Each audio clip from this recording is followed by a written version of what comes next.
झिंगा सोलणं सोलायचं असतं. झिंगा तर असा सोलायचा मित्र हो, असा सोलून सोलून खायचा. कधी बी असा झिंगा चांगला नाही बरं का.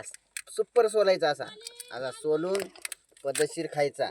या नांग्या मोडायच्या. या नांग्यामध्ये तेवढे टेस्ट नसते. या नांग्यात पुढच्या भागामध्ये या भागामध्ये टेस्ट अल्कुला असतं. जे आपल्या गुडघ्यातलं कंबरातलं कंबर दुखते, मान दुखते, याच्यात हे अल्कुल असते. हे अल्कुल खाल्ल्यामुळे झिंगा खाल्ल्यामुळे काय होते माहितीये का, हे माणसाला अल्कुल येते. कधी बी झिंगा जास्त खायचा बरं का. अहो तुम्हाला समजा जर सर्दी खोकला जर व्हायला ना, तर सर्दी खोकल्याला प्युअर टायगर घ्यायचा, भाजायचा आणि खायचा. आणि खाताय मात्र संध्याकाळी खायचा. खाल्ल्याच्या नंतर काय करायचं, आराम झोपायचं. आराम झोपल्याच्या नंतर तुम्हाला सर्दी खोकला असा अजिबात येणारच नाही.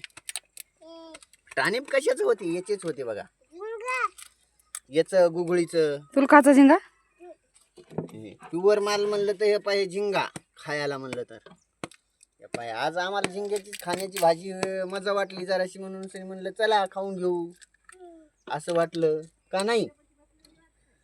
हे मोतीराम आहे बघा, पण हे पण झिंगा खायच्या मार्गावर आहे.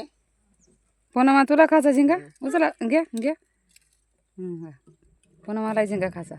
कुणीला झिंगा खायचा. येड्या माईची पोरगी हे बघा ती, ही खायचा. तिची माय कवा कवा येड्यावानी फिरती बघा. तेव्हा ती आता पाण्यातच पवायला लागली बघा. लेकरायला झिंगे खायचे तर कर्क बनते.